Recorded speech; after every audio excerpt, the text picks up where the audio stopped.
tertúlia. Meu boa tarde aí para todos. Hoje é 5 de outubro de 2009, segunda-feira, verbete 1346, 5 páginas, 49 logias e 8 máximos. É a benemerência, o tema, dentro da assistenciologia. A benemerência é a propriedade da pessoa benemérita a quem se deve louvores ou prêmios por serviços notórios. Então, a benemerência empresarial, a benemerência patriótica, a benemerência social, a casa de benemerência, as instituições de benemerência social. Agora, o abertido consciencial, o amplificador da consciencialidade, o ato de saber doar, o ato de saber receber, a condição de bem merecer, a qualidade, virtude, outra forma de benemérito. A contribuição holossomática continuada ao maximecanismo interassistencial. O autocompromisso com a evolução consciencial de todos. Isso é que é a benemerência de modo geral. Tem muita coisa aí, eu li só um trecho. Na traforologia, dentro dos argumentos, nós falamos aqui de 5 trafores recursos ou atributos pessoais evoluídos e inevitáveis para a consciência lúcida. Autodisciplina, exposição, megafraternidade, sacrifício e senso de renúncia. São das coisas mais avançadas que tem. Agora, no fim, nós falamos na frase enfática. A tares, ou a tarefa do esclarecimento, dedicada às outras consciências, por intermédio do exemplarismo pessoal diuturno, é a maior prova e realização evolutiva de benemerência. Você pratica benemerência dentro ou fora do universo da família nuclear? Porque uma coisa é você sempre cuidar da família, outra coisa é quando você sai de lá e vai para a família humana. Eu quero dizer, se você quiser aumentar, antagonismo só faltam 3. Agora, na binomiologia, a palavra benemerência está faltando NE. Nós já vimos aqui. Agora, pergunta que eu tenho aqui. Foi falado em tertúlias anteriores que encontraremos na futura intermissão a consciência que foi responsável por nossa inclusão no curso intermissivo. Como poderemos interceder positivamente em favor das consciências que hoje nos são caras, queridas, para que elas possam iniciar um curso intermissivo nessa futura intermissão? O saldo da nossa FEP influi nessa possibilidade? Como utilizar a nossa ficha pessoal? Primeira coisa, é o seu exemplo. Seu exemplo já está ajudando essa turma a fazer o curso intermissivo. Se a sua vida, por exemplo, for exemplar, eles vão gostar disso aí e vão querer ter uma vida igual essa na próxima. E você vai explicar que isso aí é devido ao curso intermissivo. De modo que o exemplarismo, sabe como é que é? É o código pessoal do exemplarismo, ou a condição, o princípio pessoal do exemplarismo, que eu gosto mais de falar, é o PEP, princípio do exemplarismo pessoal, PEP. Agora aqui outra, no trinômio benevolência, desejar o bem, benemerência, merecer o bem, e beneficência, fazer o bem, o crescendo evolutivo interassistencial, merecer o bem, não deveria vir após o fazer o bem? Eu não acho. Eu já coloquei aqui porque eu acho que é melhor assim. Eu vou ler tudo, vocês olham se está certo. Desejar o bem, merecer o bem, fazer o bem.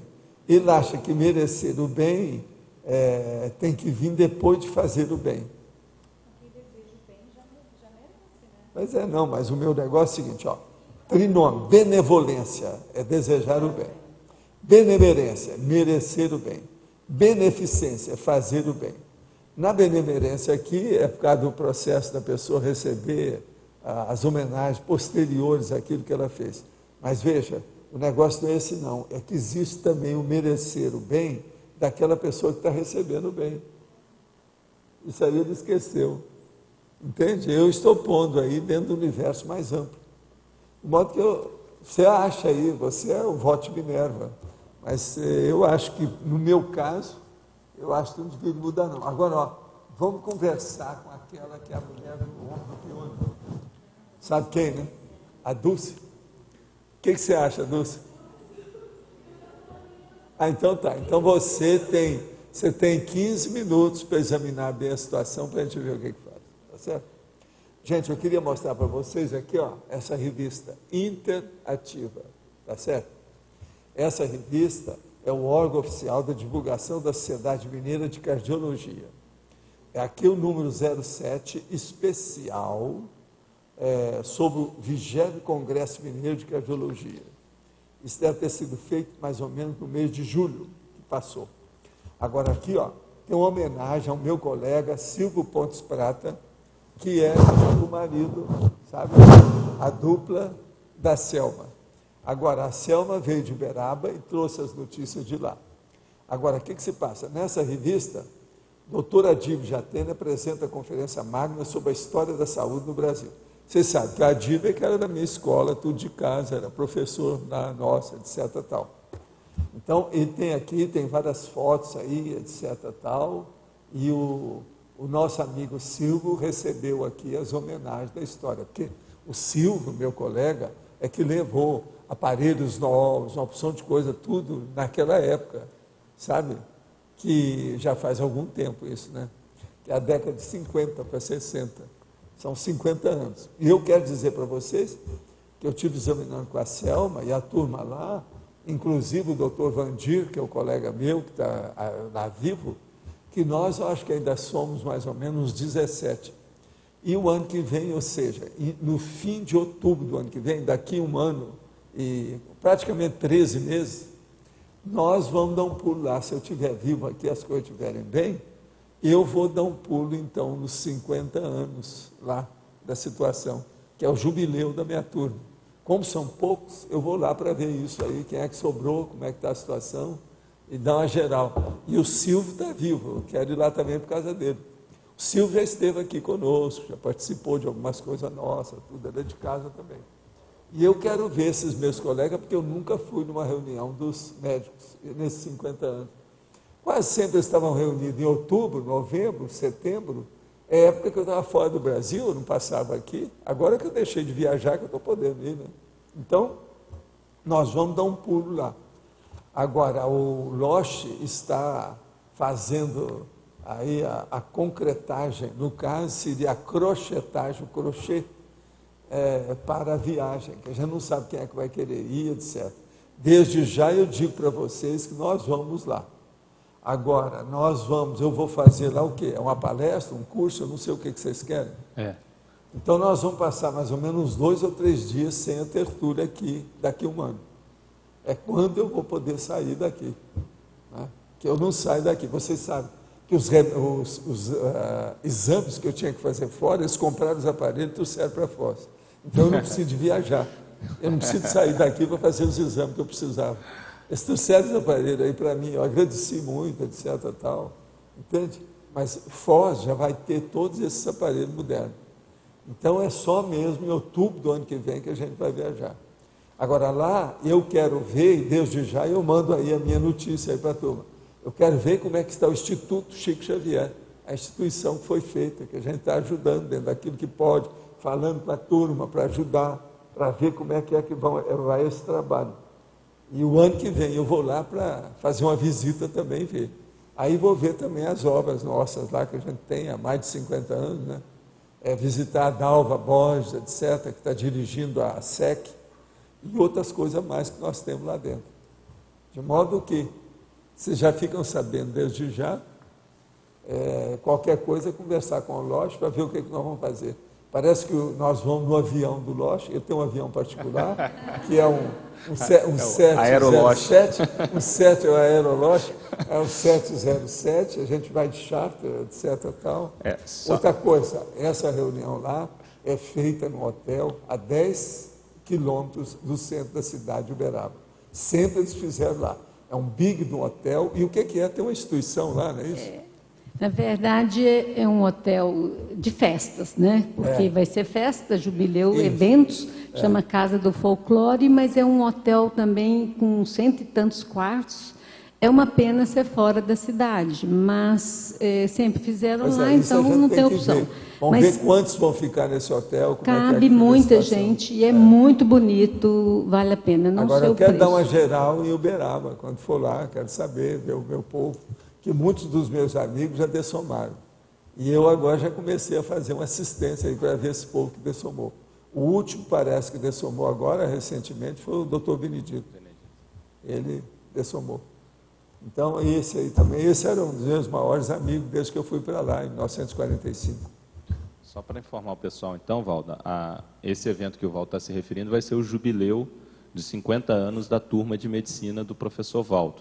Então, vão estar os colegas do professor Valdo, todas as pessoas que participaram lá. Vamos ver se o Adílio também vai aparecer lá. É possível de estar o Adílio. Adílio é de casa. O Adílio Jatene. O Zerbini já dessomou, né? Há muito tempo, porque também era o caso dele. Também o Hélio O Pova, outro né? é o Boliolo. O Hélio Pova também, não é, Valdo? O Hélio Pova também é do nosso povo. Então, a Sabe proposta... falar até com ele. Uma hora você telefona Sim, para ele, sim, fala que nós vamos lá o ano que vem. Acho que ele é até mais fácil de ir também, né? Ela é de casa. A proposta é fazer uma atividade com o professor Valdo, além da participação desse evento lá, todo um roteiro de visitas em Uberaba, tudo isso... Não, eu vou aparecer também num programa lá da televisão dos médicos. Lá tem uma televisão dos médicos, eu também vou lá nessa. Então, quem tiver interesse, vai ser uma excursão mesmo, onde a gente vai passar por várias dos locais onde Agora, o professor Valdo atuou, o Eu consultório já do falei professor para o Valdo, nosso tudo seguinte, isso. até o ano que vem, hoje eu tenho 7 volumes aqui, pode ser que até lá vai ter 8 ou 9. E eu vou fazer uma impressão especial para deixar esses volumes lá em algum lugar. A gente tem que escolher onde é que a gente vai deixar os volumes, tá certo? Só para esclarecer, participar, né? para esclarecer que a data é outubro, como o professor Valdo já colocou, ainda está sendo definida que semana de outubro. Possivelmente vai ser no último final de semana de outubro. Mas em breve a gente vai estar passando maiores informações. Tá? Agora, eu confio em vocês, que são os gigantes e as gigantas que nós temos aqui. Começa por aquele gigante que vai falar agora. Pode falar. Professor, boa tarde. O senhor indo em Uberaba, eu gostaria de fazer um convite para o senhor, dar uma cancha para a gente. Todo mês a gente faz um programa na Rádio Sete Colinas, lá em Uberaba, que é o Momento da Conscienciologia. Então, Então a gente tem que ir, anota isso aí, vamos lá. Não posso deixar sem. AM e FM. A sua patroa participa do... Participa. Então eu estou com ela. E não abro. Ela não veio com você dessa vez, não? Ela não veio com você dessa vez? Ela vai não? chegar sexta-feira, professor. Ah, a gente sei. veio para a inauguração. E eu estou uma semana aqui anterior para fazer o consciencioterapia. O gigante está aí, vê o que vocês fazem com ele. Aproveitem enquanto o homem está aí. Vocês olham que a hora que ele chega, enriquece o óleo pensene, fica mais rico, mais forte. Não é isso? Aumenta a energia. É o homem. Mas tudo isso é a benemerência por parte dele. E agora a benemerência por parte da Selma e por parte da turma de Uberaba, né? Essa turma toda boa lá. Agora, eu já dei meus recados aí para a Selma levar, para falar com o Vandir, o povo todo. Vamos ver o que eles decidem. Agora, seria bom sondá-los sobre essa data, se eles acham que é interessante. E a gente vê. No fim do mês lá é interessante porque vai pegar um feriado, então deve ser um sanduíche. Como o negócio lá é sexta e sábado, entende? Pega que o feriado na terça-feira, então é só uma segunda-feira no meio. Isso aí então é um caso de pensar para ver como é que vai ser feito. Agora, de qualquer maneira, a nossa reunião tem que ser antes do Dia dos Mortos, né? Tem paciência, senão não dá certo. A gente já vai lá para comemorar o povo que já dessomou, não dá, né? Tem que ser a turma que está por aqui, alguém, não é isso? Pessoal de Uberaba, seus próprios colegas vão achar muito bom, porque nunca mais te viram, né? Então, não, tem vários que eu nunca mais aí vi. a última, não, alguns eu vi.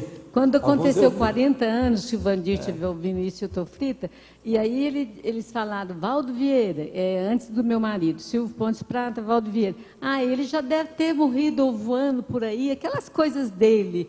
Aí eu tive que defendê-lo, né? Aí foi legal. Então, quer dizer, eles nunca mais, e vai ser muito bom. Eu acho que, né? Não, nós vamos lá, né? Vai valer a pena. Vamos pegar o tira-tema. Vocês sabem, segundo o enumerador, é sempre bom a gente dar assistência para os colegas, porque isso vai acontecer mesmo depois que a gente dessomar. Então, eu já começo desde já. Todos eu estão gosto, nessa você sabe, época, eu gosto né? de chegar nos lugares primeiro. Eu chego antes dos outros. Então, nesse caso aí, eu não posso dessomar primeiro para receber todo mundo. Todos o ideal estão é bem ficar para capenga. depois. Eles estão bem Entende? precisando disso aí. Aí eu tenho que fazer um contrário, né? Reverter o processo. Entende? Agora, tudo é um processo de benemerência. Entende como é que é? A gente vê, eu recebi muito lá, das coisas todas, do Adib, sabe? Desses professores todos. Então, a gente tem que responder a isso também, né? Jubileu é uma coisa interessante para a gente ver a vida, porque na verdade, uma retrospectiva da sua Proex. 50 anos, né? Outra coisa, 50 anos em cima já da sua adultidade, quer dizer, no mínimo é 70 anos. O povo lá, no mínimo, vai chegar lá com 72 anos, os que estão vivos, no mínimo. Porque não dá para ser menos do que isso, por causa do curso de medicina. Eu tenho 77 porque eu fiz curso na frente, eu fiz mais curso do que eles. Entende? Quando eu cheguei, eu já tinha curso, por isso que eu tenho 77, mas deve ser mais ou menos 72, 73, no mínimo, que cada um precisa de ter de idade ainda. Então, é todo mundo já caminhando para a quarta idade, está na terceira idade para a quarta. Vários desses professores nossos estão com 90 anos lá, os que estão vivos. Isso aí é seríssimo. Agora, e a benemerência? O que é que você tem para falar aí? Ó? É uma coisa sua, não é isso? Que você, por incrível que pareça, o homem que combate a máfia é totalmente da benemerência, não é isso? Benemérito é quem tem mérito de receber não, veja, os uma louvores. pessoa que é meritória já é alguma coisa. Agora, aquela que ela é meritória por bem merecida, esse é o benemérito. Então, a benemerência meritório, entende? é de quem tem, referente a benemérito, é quem tem mérito de receber louvores. Isso. Quase Isso é sempre, mas agora o processo é que ele também é benemerente, de vida benemerência. Agora, eu queria que se fizesse a distinção de a benemerência de Tacon e de Tars. É lógico. É lógico que a de Tars, ela exige mais, ela é mais antipática e ela é mais sofisticada, mais complexa. Então, por exemplo, uma pessoa que faz a benemerência tarística, ela tem mais mérito. Esse que seria beníssimo mérito, não é isso? A de Tars é relacionada a nós, a Conscienciologia. Agora, a de Tacon existe muito aí na A sociedade. de Tacon é normal, essa é a comum, não é isso? É quase que instintiva da humanidade. É a tarefa de consolar. Você olha que os macacos já fazem isso. Agora, o macaco não dá para explicar muito, eles não são bons de Tars, não. Agora, a mesma de Eles são bons de Tacon só. A de Tacon, em geral, também ela é positiva? Tem alguma coisa de negativo? Não, é positiva. A hora que a macaca vai tirar o piolho do macaquinho, etc., isso tudo é positivo. Não, é porque faz parte do serviço. o tema é neutro. Então, tem alguma benemerência que é negativa? Tem. Qual, por exemplo? Agora, fez o bem, sempre é uma coisa positiva. Bem é uma coisa positiva. Então, a benemerência em si, seja de Tacon, de Tars, ela é sempre muito produtiva. Isso é seríssimo, se pensar numa coisa dessa. Agora, eu falo nesses assuntos aqui, porque nós não podemos estar falando só nas coisas negativas, tem que falar nas positivas. Isso aqui é contra o nazismo, que a gente está falando aqui quase todo dia. Aí. Benemerência foi o que faltou para eles, eles não tinham. Eles mataram a gratidão. Eles mataram a afetividade. Os nazistas mataram a generosidade. Isso é uma coisa terrível você pensar nisso. Como é que tem gente assim? Não é isso? E outra coisa, tem neonazista aí. Como é que é possível uma coisa dessa? Em pleno terceiro milênio, em pleno 2009, ainda tem neonazista. Como é que é possível? Então vocês veem que baratrosfera é a antibenemerência. Então a benemerência então seria sempre positiva. Assim, né? É. Agora é positiva e reconhecida. A benemerência é séria por causa disso, porque é um benefício que foi reconhecido. Entende como é que é? Isso aí é importante. Agora, a melhor benemerência é a do serenão, que faz isso sem ninguém saber. Então, mesmo que você queira devolver a sua gratidão, mostrar a sua gratidão, você não tem jeito, por causa a invisibilidade dele, o anonimato dele. Mas ele tem um mérito que não é reconhecido em geral, pouca gente reconhece. Né? Por aí ninguém sabe, né? O mérito agora, o que é está no anonimato. A serenologia, que é o contrário da fama e da celebridade. Então, é quando a pessoa sai de si em favor dos outros, e, no entanto, a rigor, perante a mega humanidade, a consciencialidade maior, o serenão é mais conhecido que qualquer pessoa célebre na Terra. Por eles, pela cúpula. Entendeu? Mas, Marisa, pode falar, Marisa. Oi. Você colocou aqui no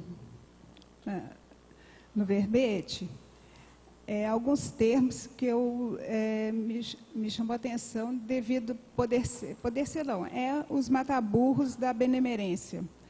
Quer dizer, eu pensei isso, né? Que são os comendadores da Ordem da Benemerência, o título da Comenda de Benemerência. Como é que você vê isso? Também você acha que é o... Isso tudo é inevitável, porque faz parte da sociedade. Agora, eu, por exemplo, na minha vida, eu nunca quis receber galardão, nenhuma comenda, nem nada disso, nem no Brasil, nem no exterior.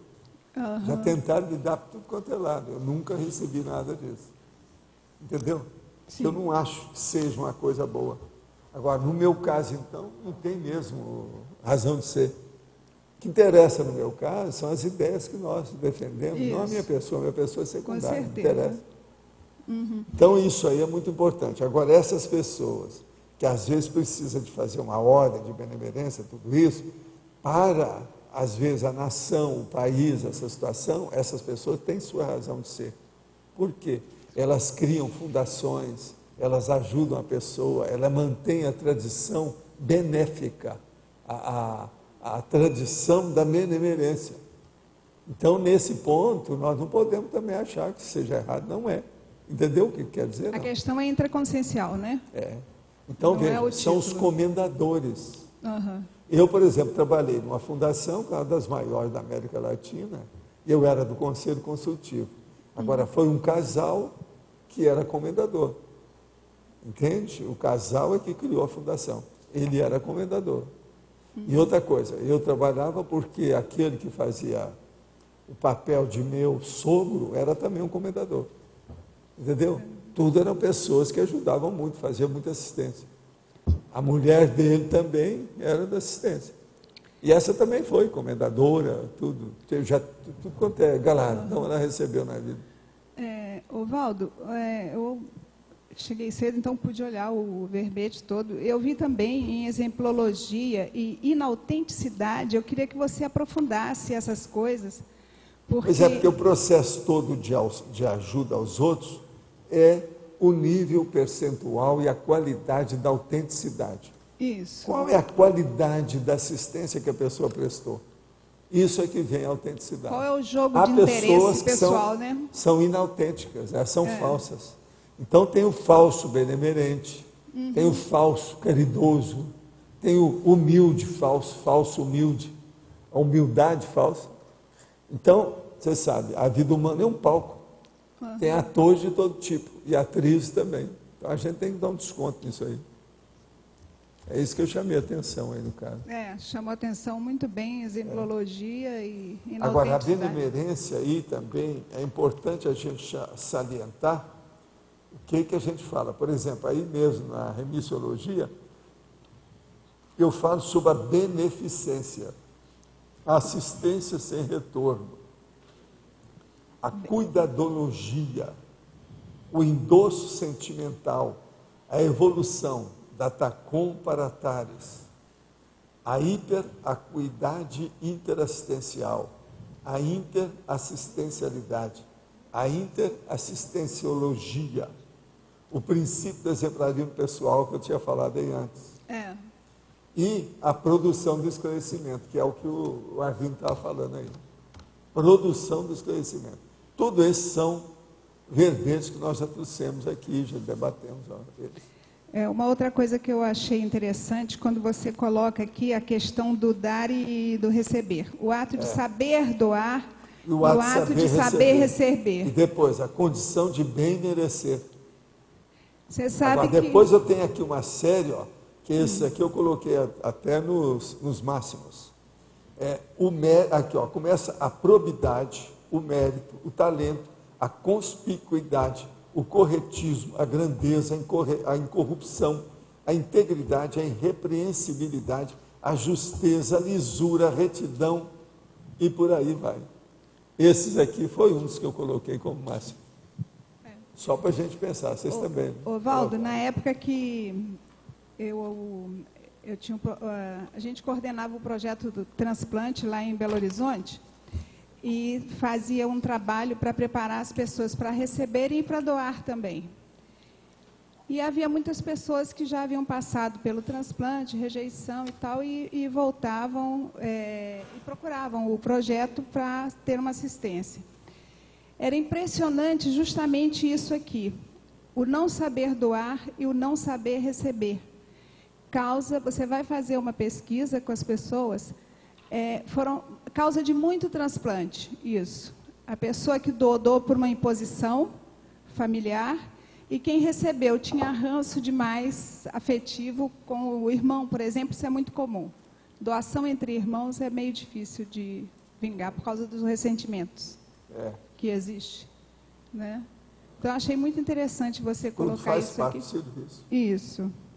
Então, agora, tá bom. Uma pergunta. Estou dando aulas do CIP, Curso Integrado de Projeciologia do IPC, pela primeira vez. Durante as técnicas energéticas, acabei invertendo a ordem dos exercícios, realizando primeiro a absorção e depois a exteriorização das energias. No momento em que percebi, questionei o que deveria ser feito e tive a intuição de que não havia problemas, pois o campo energético havia sido instalado desde o começo da aula. Reconheço a lógica de se realizar a exteriorização em primeiro lugar, porém, poderíamos ter a possibilidade de descondicionar essa regra?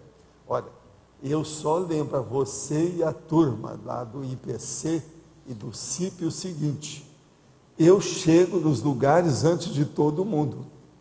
Então, qualquer coisa que eu fizer, eu estou por cima da carne seca, porque eu cheguei primeiro. Quem chega na fonte em primeiro lugar bebe água limpa. Então, por exemplo, eu já exteriorizei energia, já limpei o ambiente, já dominei o processo, já estou dentro do local de poder. Então, o holopensene está sob o meu leme, a minha rédea. Isso é uma coisa. Agora, você não pode chegar com qualquer equipe e antes de exteriorizar a energia, você fica lá fazendo outras coisas. Não dá certo, não.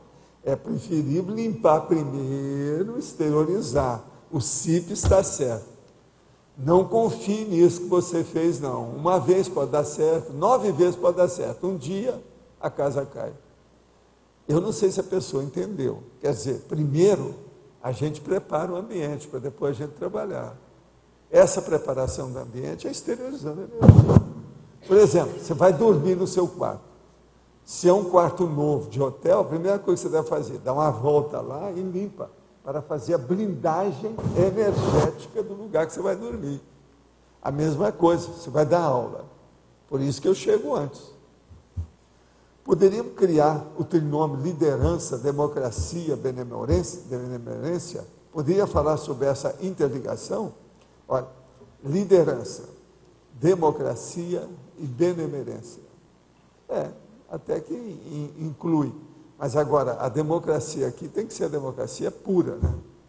E a liderança tem que ser a liderança cosmoética. E a benemerência tem que ser a benemerência evolutiva, né? Prioritária, de discernimento. Mas tudo isso pode ter sua razão de ser.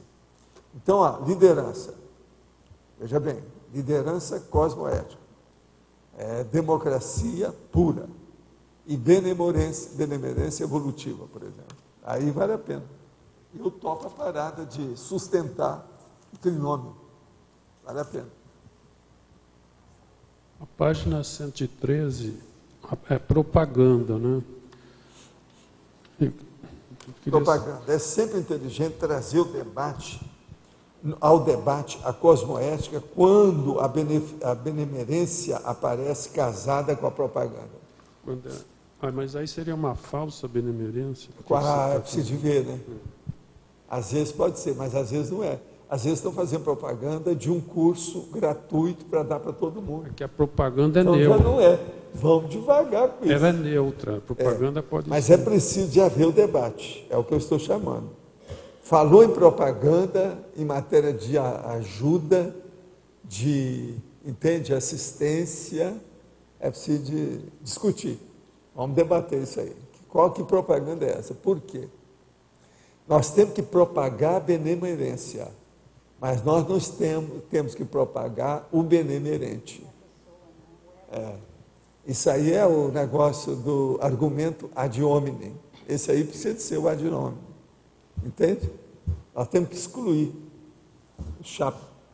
O senhor poderia ampliar ali na parafatologia, na página 111, lá embaixo, na última linha, o beneplácito dos amparadores extrafísicos de função? Como é que funciona essa questão? O beneplácito dos amparadores extrafísicos de função.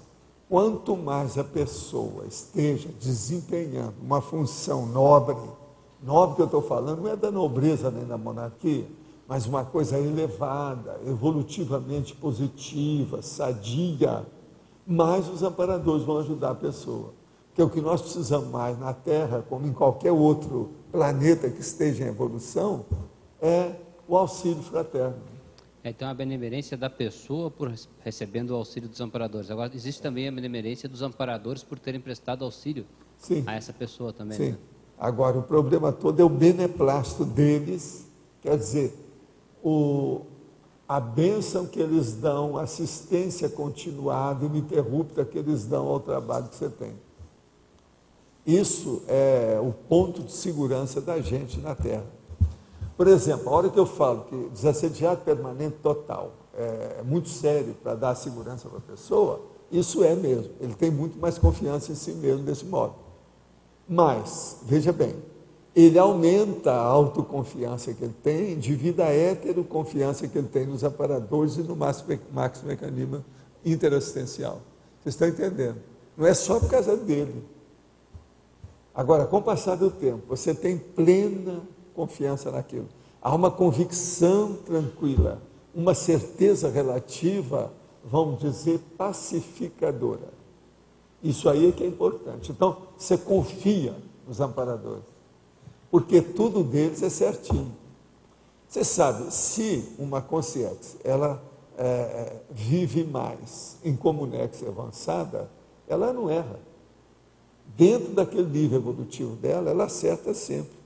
A vida dela é um acervo de acertos, é uma acumulação de acertos. Ela não erra dentro daquele nível. Ela só erra ali porque ela não é uma consciência livre. Ainda falta mais evolução. Mas dentro daquele nível que ela está, ele não tem erro mais. Entendeu o que quer dizer, não? Porque esse benemérito, ele é tanto das vidas anteriores, quanto do período extrafísico, quanto desta vida também. Porque é o seguinte, tem uma coisa muito séria nisso. Amparador nenhum aparece a primeira vez para o amparando. Ele está ali porque tem afinidade com ele. A coisa vem do passado. Então, veja, ele já deve ser seu assistente há décadas, há séculos, se não for milênios. Nunca se sabe. Então, isso tudo tem que ser levado em consideração. O senhor, por exemplo, na função de Zéfiro, existem amparadores específicos para esta função de Zéfiro também? Na hora que ele tinha função para exercer, né? A hora que vem. Você veja bem, ó, o meu caso do transventor, que eu conheço bem, o caso da monja, o caso do enumerador, só para falar alguns. Como é que eu sei disso tudo? Eu tenho plena confiança nisso. Não me interessa o que você pensa, não me interessa o que A ou B está pensando a respeito disso. Interessa como é que eu sinto. Como é que eu reajo a essa situação. Entendeu como é que é? Isso aqui é o importante. Agora veja, eu dou valor para isso, eu sou convicto dessa realidade. Eu expresso isso com muita gratidão. Entendeu como é que é? Então, numa condição dessa, isso dá muito mais assistência. É uma assistência permanente, que você sabe que ali você está mais seguro. Há uma pacificação de tranquilidade íntima muito grande. A sua linha é direta, né? Não tem... Isso é impressionante você pensar. Uma coisa impressionante que eu sempre achava, porque isso começou comigo mais quando eu estava na adolescência. É a hora que eu estava resfriado, até com febre alta, eu caía fora daquilo, saía fora do processo, me descoincidia e recebia assistência, recebia um banho de energia com resfriado e tudo. Então aí eu via direitinho, ó, o corpo hoje está batendo pino, mas eu não. Então essa diferença de bater pino entre o seu instrumento e o motor do instrumento, que é você, isso é impressionante. Isso aí começou a me dar uma confiança enorme no assunto. Aí eu comecei a fazer mais assistência de energia com um monte de pessoas, dezenas de pessoas.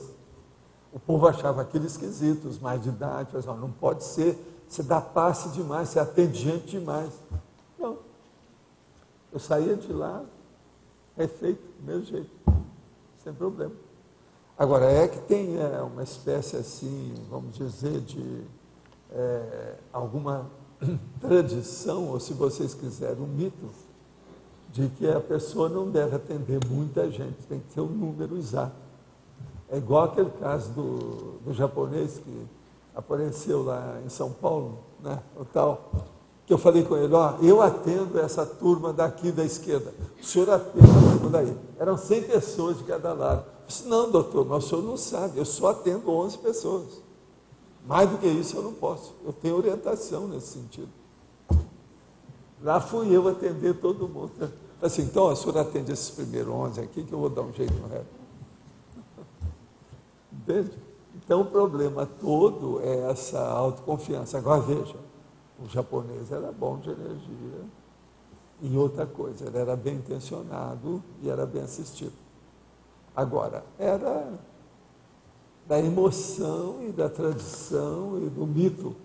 O mito dele era muito grande. 11. Até que o número não era tão feio. Você lembra dele, né? Você estava lá no dia, né? Eu pensei exatamente no 11. Voltando àquele trinômio do início da tertúlia, benevolência, benemerência, beneficência. Esse benemerência que está no meio aí é porque a pessoa, antes de fazer o bem, tem que analisar se aquele bem é merecido ou não. Não é isso? Isso, por isso que eu coloquei. Por isso que eu colocou. Aí tem a ver, na interdisciplinologia, o senhor colocou despertologia. Sim. É por causa disso que o senhor botou? É na despertologia que começa a ter... O verdadeiro desperto é aquele que só pensa nos outros. Ele não precisa pensar mais em si, porque ele tem defesa o tempo todo. Entendeu? Ele tem que pensar nos outros. Ele agora tem que começar a defender as outras personalidades que precisam de assistência, porque são carentes. Ele já passou a fase da benevolência, ele está na fase da Ele benemerência. está na fase de estudar a benemerência com mérito superior e já pensando no anonimato. O anonimato do serenão. Porque essa benemerência não é dele quem está fazendo, é do outro que está recebendo. Uhum. Professor. De quem está recebendo. Professor, aqui do ar. Pode falar. Não, Só porque ela esticou o braço primeiro. Não, é porque quando eu fiquei pensando aqui sobre esse trinômio, eu pensei em uma coisa um pouco diferente e eu queria saber se eu pensei errado, né? Que no caso dessa colocação aqui, da benemerência aqui no meio, é que está no sentido assim, mais do para-direito do bem, extrapola o sentido de dando que se recebe, além disso. Além disso. É isso mesmo. Quem é que estava aí com ela lá? Para desenvolver como é que eu faço para desenvolver a prontidão assistencial? Quais são os pontos que eu preciso observar? Toda vez que você encontra alguma coisa que tem uma outra pessoa, você vê o que você pode ajudar. Aí é que vem aquele nosso critério que nós estávamos falando aqui um dia desse, sobre a reeducação. Você tem que se reeducar pensando, o que eu vou assistir essa pessoa? O que eu posso ajudá-la? Em que eu posso ser assistencial a ela? Isso é que é importante. Isso o tempo todo. Hein? Isso o tempo todo. Para qualquer pessoa que... Isso é para todo mundo. Independente de homem, de mulher, seja quem for. É a reciclagem real. Olha, eu estou vendo, Selma, que o nosso chefe está ali, o César. Esse aqui é o nosso prefeito aqui da Cognópolis. Agora, o caso é o seguinte, ele está especialista em arranjar livros antigos. Eu pedi para ela para ver se acha um livro lá em Uberaba, que eu não tenho, que um amigo meu pegou e nunca mais devolveu, que eu queria saber, porque é um livro específico, difícil. Chama Terra Madrasta. O autor era Doca. Agora, esse Doca, ela vai ver em Uberaba fazer se acha esse livro. Se achar, você fala com o César que a gente compra o livro. Porque eu estou atrás desse livro há muito tempo, porque lá em Uberaba eu tinha cedido ele para uma pessoa e aquilo sumiu.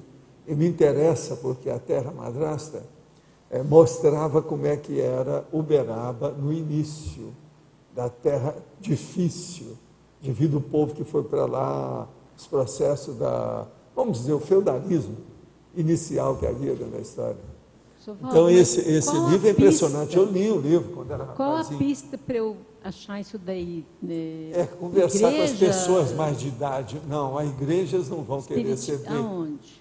Porque o Xandico lá, ele combateu isso, ele mandou queimar esse livro. Porque lá, inclusive, eu tive problema que eu tirei o ensino religioso da grade curricular. Eles não... O negócio tem que pegar as pessoas de idade que sejam mais abertas. Será que o João Gilberto, médico, saberia disso? Talvez, sabe. Né? Porque a cabeça... Porque ele também é de uma certa idade. É uma cabeça, né? É uma cabeça de idade. Aquele também está com mais de 80, né?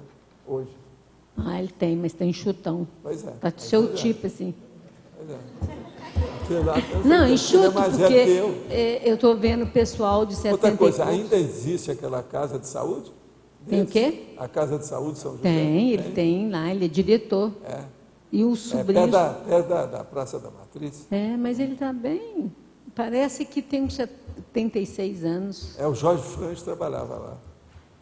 Eu sempre visitava ele toda semana para levar, para ele assinar os dados, que o Jorge Franz era o nosso inspetor porque ele escreve no jornal até hoje. Ah, é? Então, é um sinal que a cabeça está boa. Mas né? ele já era moço, ele era muito ativo, uma grande personalidade, esse rapaz.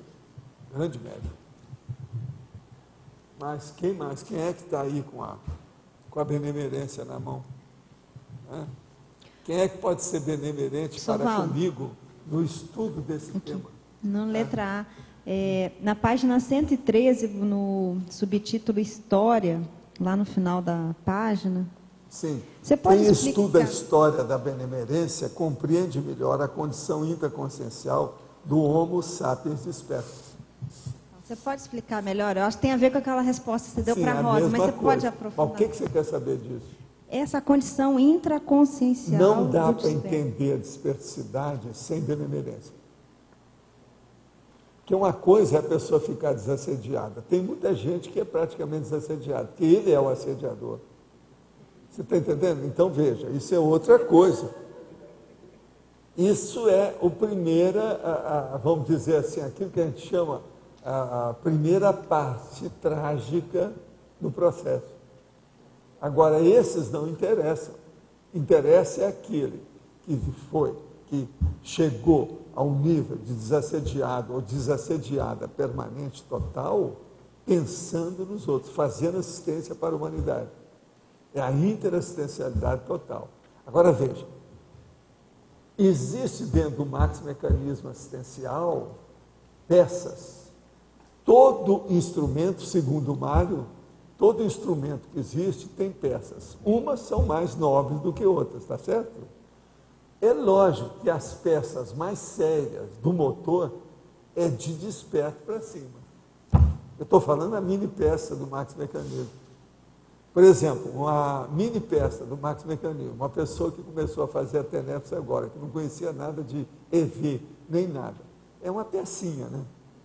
Agora, o outro, que é lá, ou ela, ou você, que já é desperto, já é uma persona. Então, veja, uma peça mais nobre, mais séria. Como é que chama essas peças que são mais sérias do que as outras?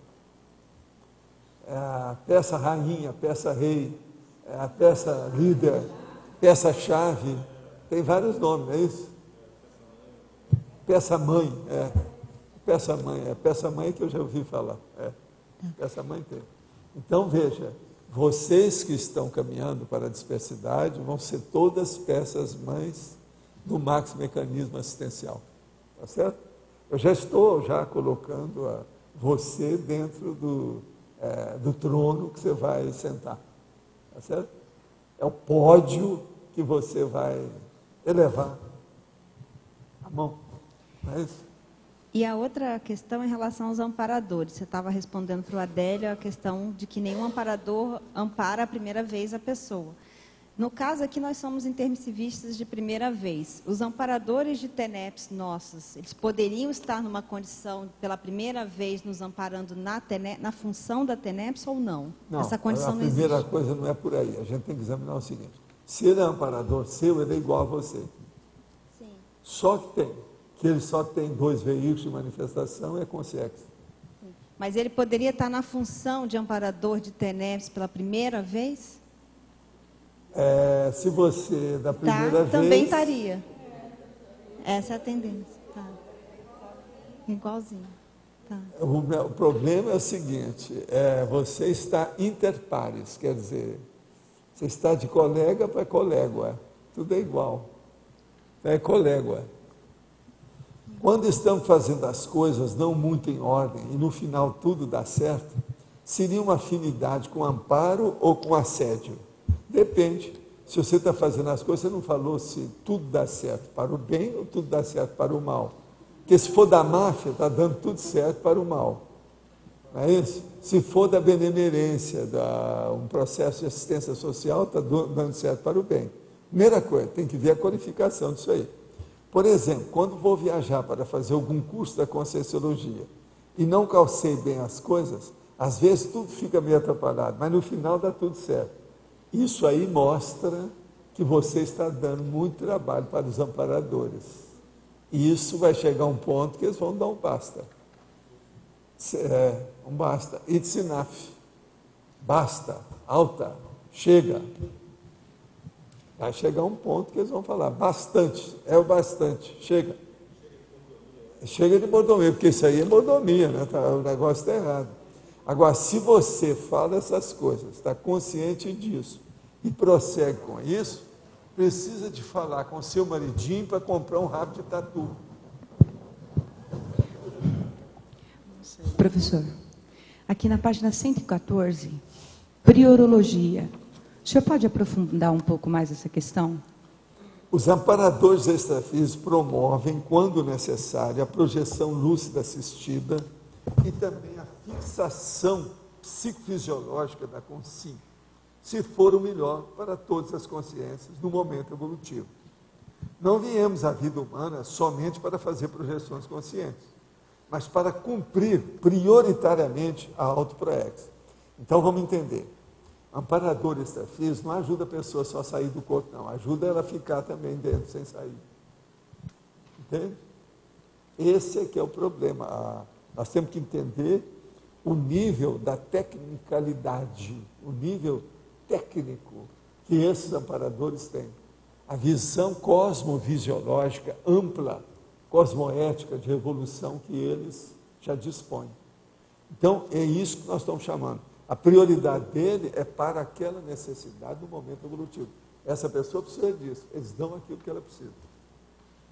Às vezes, observa bem na vida de vocês, possivelmente todo mundo aqui já passou por isso que eu vou falar, que é o seguinte: tem um determinado ano, há muito tempo, que você queria uma coisa com tudo, aquilo era uma aspiração, seu sonho do horário de consumo, você crispava as mãos, chupava o dedo assim para ver se...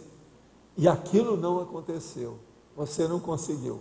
Passaram-se meses, às vezes alguns anos, é que você viu, se tivesse acontecido, você estava no buraco. Então, veja, isso vocês têm que atender os amparadores que não deram aquilo que vocês queriam. Está entendendo? Às vezes é muito importante. Às vezes era uma mamadeira, mas o leite estava envenenado. Ele deixou vocês passarem fome com a mamadeira durante a temporada, para evitar. Agora, observa a vida de vocês. Eu garanto que aqui tem gente que já passou por isso. Levanta a mão se tem alguém. Ó. Isso é terrível, isso faz parte da humanidade. Entende? Vamos pensar nisso, vale a pena. Professor, ontem o senhor, na tertúlia sobre despertez, mencionou a questão do monoideísmo e mencionou também que nós acessamos essas ideias através do curso intermissivo e que, no seu caso, o senhor ficava pensionizando lá atrás, né? E que a sua senha foi o parapsiquismo e a assistenciologia. Eu queria que o senhor desse uma aprofundada sobre o aspecto aí da pensionização lá atrás, como que foi esse acesso inicial? Meu caso é o seguinte, observa bem. Eu comecei a ter os processos de parapsiquismo ainda muito criança, pequenininho, em casa. Aos 12 anos eu vou para o internato. No internato eu comecei a ter um contato numa cidade maior, com mais gente, e convivendo com 35 rapazes, né? Mais ou menos da mesma idade que eu. Agora, aquilo era uma novidade, porque eu nunca tinha passado em lugar nenhum, um processo desse, nunca tinha saído da minha terra, está entendendo? E 12 anos de idade. Agora, naquela condição, eu já dominava o processo de desassédio, já sabia encaminhar uma consciência que se manifestava na psicofonia pelos médiuns. Enfim, eu já conhecia a desobsessão. Já tinha feito todos os cursos das aulas de moral cristã, você está entendendo? Que era o catecismo espírita que eles chamavam. Já tinha lido aquele monte de livro. Entende? A minha biblioteca já tinha alguns milhares de obras nessa ocasião. Agora, então, o que se passa? Numa condição daquela, eu comecei a enfrentar uma série de condições, porque eu não estava mais em casa. Eu estava no outro ambiente, cheio de gente, dentro do internato. Para vocês terem uma ideia, o refeitório era com todo mundo, o dormitório era com todo mundo, o banheiro era com todo mundo, entendendo? Você tomava banho pelado com outros, aquela coisa toda, aquele monte de gente. Então, era vamos dizer, um exército, né? O processo ali. E outra coisa, vivendo lá dentro, porque o internato era dentro das escolas, com milhares de alunos de manhã, de tarde e de noite. Era sineta por todo lado, para acabar a aula, para começar a aula, para tudo, até lá pelas 11, 11h30 da noite. E às vezes até no sábado tinha muita aula, durante o tempo todo. Agora então veja, numa condição dessa, eu comecei a ver meus processos de parapsiquismo de uma maneira diferente. Vivendo com 35 rapazes, eu comecei a ver os defeitos de cada um, a sede de quem era, por que era, o interesse daquele, o erro daquele, e os assediadores que estavam lá com o povo todo. Então eu procurava me ajustar, se tinha jeito de colocar a minha cama num lugar que fosse mais defendido, você está entendendo? Sempre procurando me sair do grosso dos assediados, que sempre tinha. Se eu for contar o que é, que eu não conto isso, deixo para lá, mas o que eu vi não é fácil no meio desse negócio. E outra coisa, e tinha aquelas coisas eventuais, por exemplo, você estava lá no internato, todo mundo tem que dormir, amanhã cedo você tem prova, tem que estudar ainda, vai levantar cedinho, até antes dos outros. Lá pelas tantas, às 11 horas, entra aquele morcegão lá dentro do coisa, vai todo mundo com o travesseiro para dar um jeito no morcego. É um problemão, ninguém dorme. Aquela barulhada, até dar um jeito no morcego é um problemão. Então, isso tudo havia nessa história. Você está entendendo? Fora outras coisas, estou só mostrando o que é que tinha. Agora, com isso, então, eu comecei a ver o processo de aura com mais calma, devagar, com calma. Fiquei mais introspectivo para poder examinar as coisas, pensar bem antes para depois falar ou agir qualquer coisa, que o negócio era mais sério. Com isso, então, eu fui vendo que a primeira coisa, eu queria saber quem é que lá, naqueles 35, quem é que se interessava pelo processo de parapsiquismo. Tinha 1 ou 2 só que se interessavam. Mas eu tinha colega no curso ginasial, que não era do internato, que se interessava pelo assunto. Isso aí me ajudava. E essa turma, que era lá de Uberaba, começou a me mostrar quem é que eram as instituições de Uberaba, que eu podia ter contato, onde é que tinha biblioteca, como é que era. E quando eu podia sair do internato, eu ia justamente para a biblioteca, sempre assim. Foi aí que eu descobri a biblioteca do Jockey Club, que era uma das maiores que tinha lá e tal. Agora, isso tudo ampliou o meu processo de parapsiquismo. Agora, essas coisas se intensificaram mais no outro ano. Porque no outro ano eu comecei, ainda teve o internato, mas eu comecei a trabalhar lá. Me tornei funcionário. Aquilo piorou mais a minha vida, porque intensificou tudo que eu estava fazendo. E isso foi em 1946, quer dizer, eu fui para lá em 45, só no internato. Em 46 comecei a trabalhar, em 47, no meio do ano, eles fecharam o internato. Aquilo foi uma bênção para mim. Me ajudou, em vez de piorar, porque eu fiquei sozinho lá. 35 foi embora. E eles começaram, então, a remover aquilo, a acertar tudo, para poder fazer as faculdades, as coisas todas. Então, no lugar, por exemplo, do nosso refeitório, foi feito a policlínica. No lugar do dormitório, foram feitos vários locais igual esse, assim, sabe, de anfiteatro, subindo a escada, tudo. Então, várias aulas eram dadas ali naquele lugar. E o quarto que ficava a dona, que tomava conta da gente no internato, eu fui viver lá, fui morar lá. E ali eu fiquei mais ou menos quase 14 anos. Entendeu? Com isso, eu aprendi muito no meio daquela, vamos dizer, parafernália de coisas, instrumentos, laboratório e tudo mais. E aquele monte de gente, aluno e professor, tudo quanto é tipo de escola, você já viu. Sim. Eu fui colocado onde eu precisava. A pessoa certa no lugar certo. A pessoa certa que eu estou falando pelo seguinte, eu precisava daquilo. Então, a pessoa necessitada no lugar da assistência, exata. Aquilo foi uma bênção para mim. Eu nunca reclamei de nada disso. Agora, era uma vida atribulada, você já viu. Né? Então, de certa maneira, isso serviu até como senha inicial para a vida em comunidade, vida com mais para fazer essa análise assistencial e para desenvolver. Isso ajudou demais. Então, isso foi Agora, também... eu cresci ali dentro.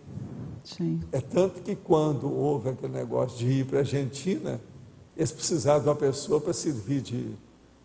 igual um bedel, mas precisava de um intérprete. Eu fui convidado, aceitei na hora. E fui para a Argentina, porque eu entendia bem de espanhol já. Tal. Entende? Sim. Agora, aquilo me ajudou muito. Outra coisa, às vezes, sempre tinha parado os desfiles de 7 de setembro, você sabe, toda a escola tinha.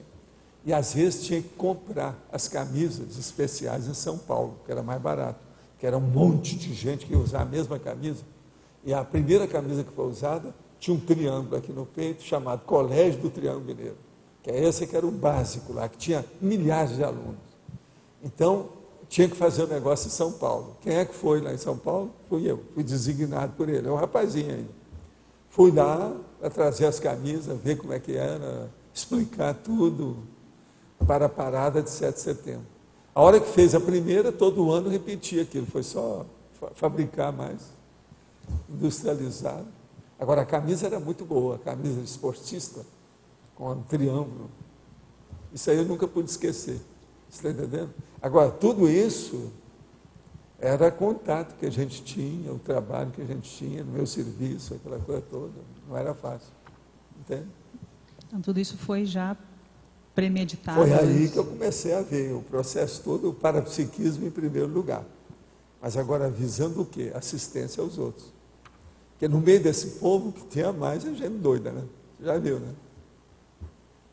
Você tem uma ideia, logo que eu comecei a trabalhar mesmo com ambulatório médico, foi no 2º ano meu de medicina, nós criamos 9 ambulatórios em Uberaba. Nas obras de assistência social, todas elas a gente fazia lá. E pedia para o povo para arranjar remédio. E a gente arranjava e levava. 9 ambulatórios. Alguns professores ajudavam a gente, médicos ajudavam a gente, e os acadêmicos também, né? Agora, aquilo era uma senhora assistência. Tudo já era a ideia da gente com o processo de assistência. A assistência eu aprendi antes. Eu comecei a ter ideia da assistência aos 5 anos com meu pai, né? Porque eu tinha que sair para fazer assistência para ele, porque ele não andava. Quem socorria os outros lá, na verdade, era eu que levava o dinheiro dele. Então, isso tudo entrou na minha cabeça. São as 2 coisas que eu trabalhei mais na minha infância. Parapsiquismo, assistência. Entende? Então, com isso, eu fixei aquilo para mim. Não, meu caminho é esse, já que eu fui colocado desde o início, deve ter sua razão de ser. Foi aí que eu comecei a pensar, para estudar a cabeça, eu tenho que estudar a psiquiatria, por exemplo, que é dentro da medicina, que é o que estuda a cabeça. Neurologia. Então, eu tenho que fazer medicina. Então, isso eu já tinha decidido. Mas aí, o que apareceu primeiro lá foi a odontologia. Aí eu entrei na odontologia porque é da área da saúde. Terminei a odontologia e entrei na medicina. Foi assim. Posso entrar aí? Eu me lembro do meu marido me falar que mesmo, por exemplo, ele não era espírita, mas o Centro Espírita Batuíra, ele trabalhou lá 3 anos. Os próprios acadêmicos colaboravam, né? Eles trabalhavam, porque aprendiam muito. Pois é, mas nós é que incentivamos a fazer isso. Outra coisa, aquele Hospital do Tempo, aquilo tudo nasceu comigo lá, com a Aparecida. Também. Foi tudo dentro de casa. E ele conta um caos, como diz de mineiro, né? Esse caos que você ficava lá nos cadáveres procurando a pineal. E para ele a pineal não era importante, mas aí você chegava e falava, olha a pineal aqui. Então ele falou, o que eu perdi de aprendizagem com o Valdo? Mas porque ele não sabe que na época que foi feita a faculdade de odontologia, eu fui ao cemitério lá para pegar os dentes para o povo fazer escultura. Ninguém quis ir, então eu tive que ir. E o pior é que os estudantes... De noite arranjar aquilo, porque o prefeito não permitiu. Na época do Próspero. Os seus colegas não interessavam tanto, mas ele falou, eu perdi muita coisa, porque ele vinha com a pineal e agora, eu não entendia nada. O Ednei Cordenons, que você falou que está vivo, esse admitia que a família dele era espírita em São Paulo, de Americana. Hoje eu não sei como é que ele está. Não, ele não deixa. Ele era uma cabeça. Esse aí é o QI dos mais inteligentes. Ele é um dos organizadores que passaram lá esses anos todos que eu estive lá. É o Ednei. Ednei é a cabeça. Meu colega lá. Eu sei que ele era bom pelo seguinte, ele usava as mesmas técnicas que eu. Ele não precisava de estudar. Ele só ouvia o que é que os caras falavam e tirava nota boa. Eu também fazia a mesma coisa, entendeu como é que é?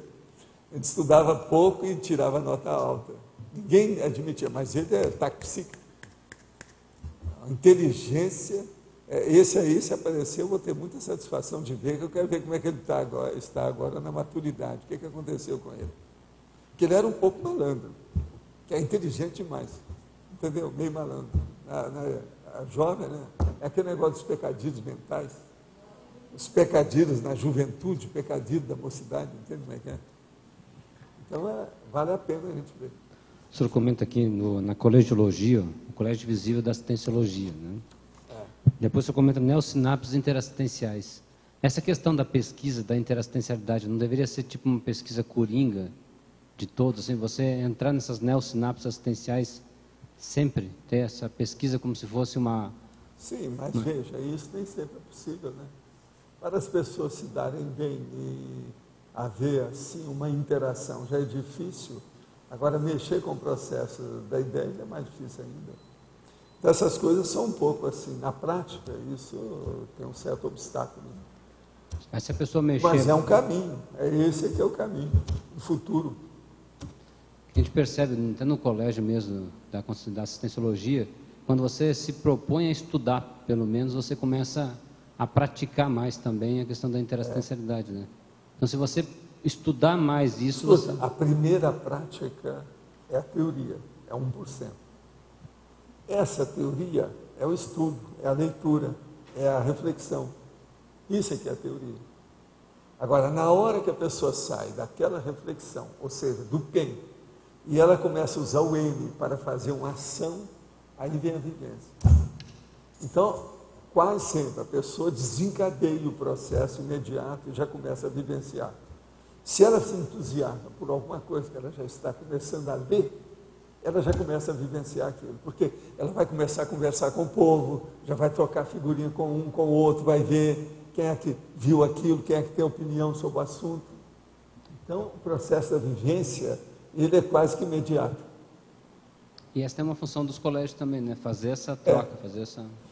Agora, por aí que você vê aquilo que eu falo, que o autodidatismo, ele é mais importante do que a educação formal. Isso não há dúvida que é. Então, isso a gente tem que levar também em consideração. Entende? Uma outra questão, professor, ali na tecnologia, o senhor coloca ali as técnicas conscienciométricas, verbaciológicas e interassistenciais de resgate da responsabilidade evolutiva. Da respeitabilidade. Respeitabilidade evolutiva. Com o que seria exatamente esse resgate da respeitabilidade? O processo todo é o seguinte, você às vezes tem que resgatar aquilo que você desviou.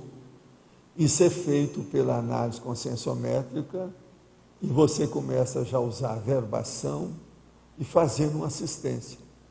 Isso vai aumentar a sua respeitabilidade evolutiva, ou seja, vai melhorar o saldo da sua ficha evolutiva. Muitos de nós aqui desviamos, fomos para o acostamento, criamos alguma interprisão grupo kármica. Quando a gente recupera, reajusta e resgata essa condição da recomposição dentro da interprisão grupo kármica, nós readquirimos a respeitabilidade evolutiva nossa. Isso na mesma vida ainda. Hein? Na mesma vida ainda. Depende da pessoa, né? Porque às vezes ela errou numa vida, mas conserta no fim, você sabe. Técnica de mais um ano de vida. Tudo é possível, né? Às vezes a pessoa ajeita. Eu já vi gente que cometeu bobagens enormes. Num ano, ela recuperou muita coisa. Coisa que ela não admitia de modo nenhum. E outra coisa, não foi só com dinheiro que ela fez isso, não. Foi ação, conversa, contato. Isso é muito importante. Então, o problema da vida,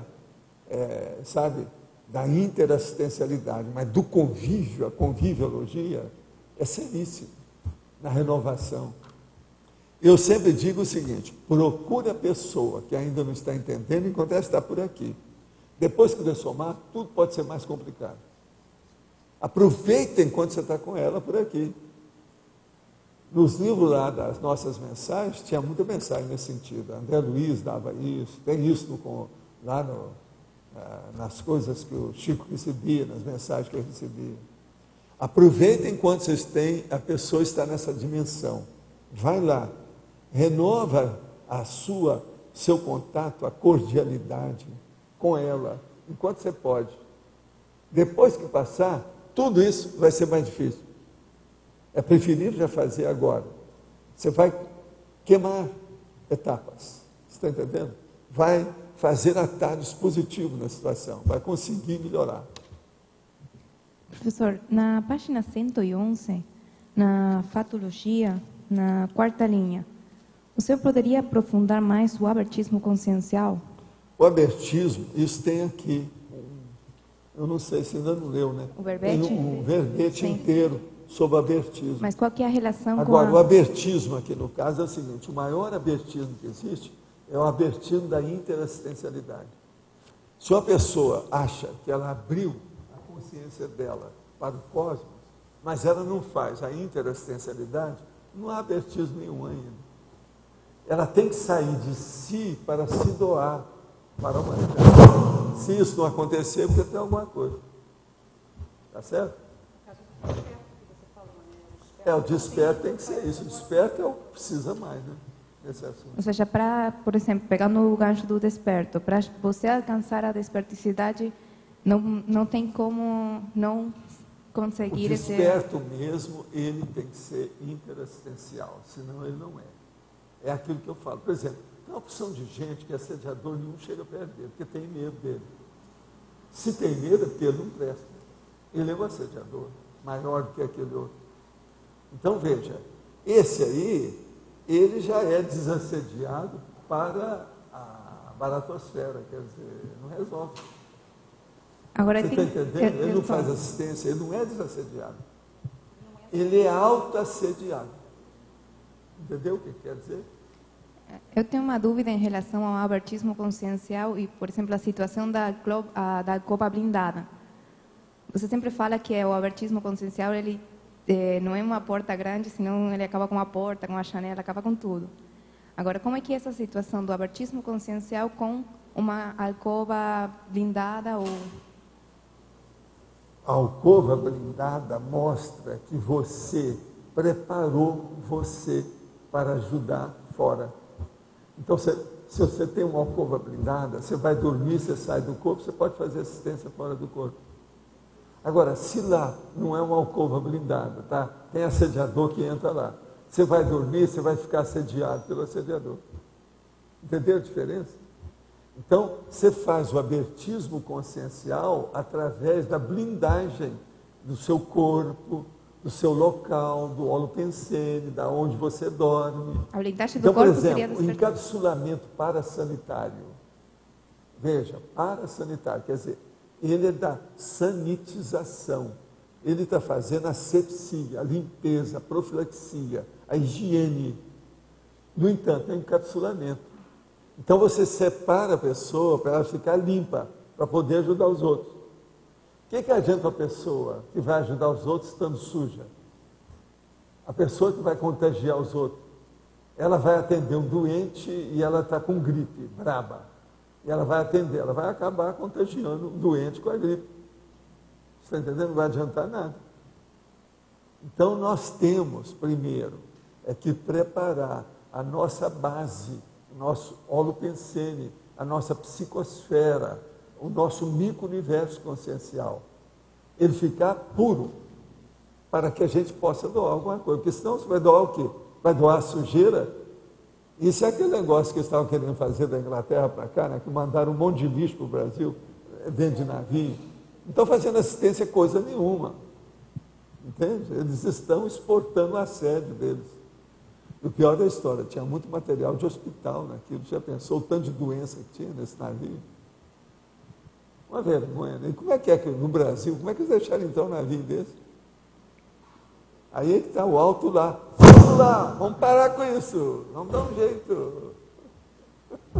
Toda hora que eu bato aqui, você acha isso aí? O negócio hoje está muito para cá, eu acho. Professor, no ar. Procurei ficar no meu lugar, não está dando certo. Professor, Sim. Questão aqui. Na exemplologia, sim.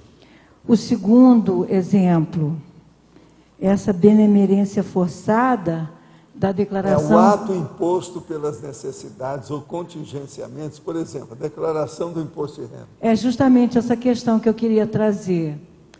O imposto de renda, quer dizer, num país como o Brasil, em que claramente esse dinheiro que a gente paga não vai para o que interessa. Vai para o bolso de alguns. Pois é, e aí isso é colocado como uma benemerência? Mas o problema é o seguinte, mas o problema é o seguinte, você tem que agir de acordo com a lei e tem que ser um cidadão cumpridor de suas obrigações e deveres. Agora, se eles usar mal, o problema é deles.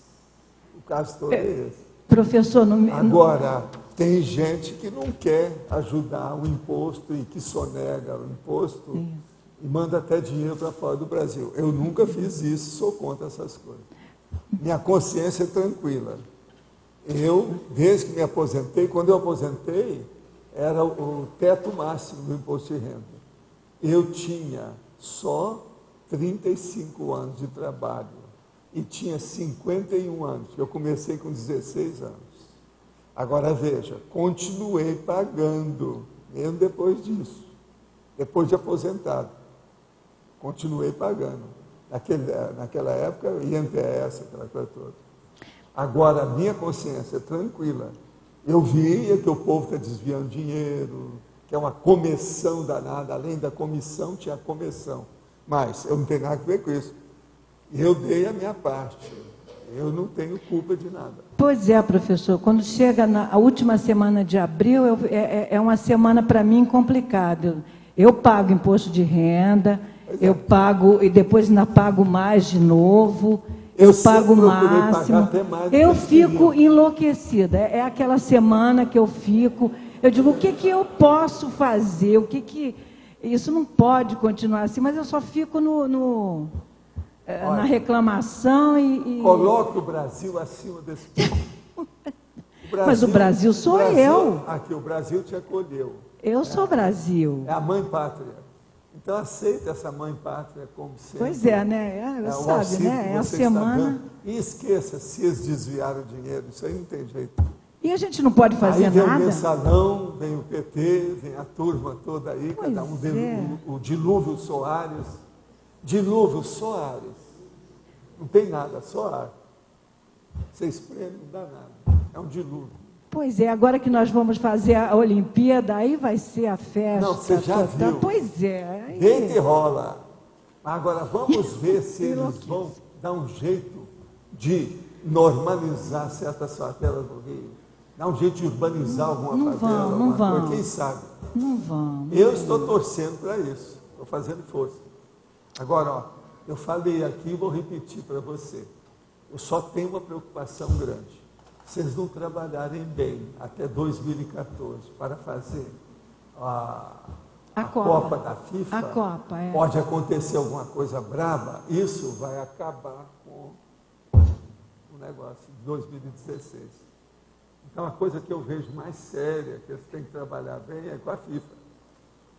De cara, porque são 2 anos antes. Se der algum desvio nisso aí, vai ser uma bomba. É como se fosse um rehearsal, como se fosse entende? Está pagando um pedágio antes. É muito sério isso aí. Agora, o Rio de Janeiro é o lugar que tem 2 governos. Um é totalmente paralelo e dos traficantes. Eles têm que anular esse povo. Agora, eu vi, o Cabral já apareceu ontem, estava falando na televisão, que o que ele está pensando em primeiro lugar é a segurança do Rio. Ele falou ontem. O Cabral, o governador. Então, veja, eles já viram que o negócio mais importante é a segurança. Gente, eu deixei o Rio de Janeiro à toa, né? Já são só 10 anos, a coisa toda piorar de lá para cá, não melhoraram. Agora, eu falei aqui também, vou lembrar a você. O que vai ser na linha amarela, o que vai ser na linha vermelha com esse povão todo lá? Com aquela turma toda da maré, vai ter que anular. Porque é toda cercada. Eu acho que a primeira coisa, de vir pegar a maré e reurbanizar aquilo tudo, dá um jeito. E outra coisa, fazer centros policiais lá dentro. Então, fazer delegacia, tudo lá dentro. Está falando isso? Não, isso eu falava na época do Brizola. Tinha de colocar as delegacias de polícia dentro das favelas. As coisas vão ser na Barra da Tijuca. O que está dando certo aí, que está sendo modelo, é o da Dona Marta, né? E parece que eles estão, os policiais estão morando dentro da própria favela. Mas esse aqui é o caminho, eu falava isso. Morando lá mesmo. Mas não vai passar por Quando os caras lá me chamaram para dar opinião sobre o Rio de Janeiro, na questão lá do Detran, no Menezes Cortes, lá, eu falei isso tudo para eles. Eles quiseram ver minha opinião sobre os negócios todos. Eu dei tudo para eles. Falei assim, o negócio é esse. Agora, eles queriam me ouvir porque achavam que eu era um cara muito viajado, que já tinha visto uma opção de coisa. E que tinha empresas bem no Rio, nos lugares mais bravos. Né? Professor, eles tiveram essa condição do Pan-Americano em 2003 e devido ao sucesso do Pan-Americano, eles são confiantes de que a segurança vai ter os mesmos procedimentos. 2007. Já saiu no 2007, jornal. isso. Eles vão ter que consertar aquilo que eles erraram no Pan-Americano. Tem muita coisa que deixou a desejar. Está no jornal, essa semana. Agora, o problema que eu vejo é a FIFA. Se acontecer alguma coisa brava com esses jogos, como é que vai ser? Porque no jogo, esse povo tudo vai ficar tudo pirado, né? Não, FIFA, gente, Copa do Mundo no Brasil, pensa bem como é que vai ser. Esse povo vai ficar tudo pirado. Então, o que eu tenho receio é isso, se acontecer alguma coisa grave nesse assunto aí. Tudo é possível, né?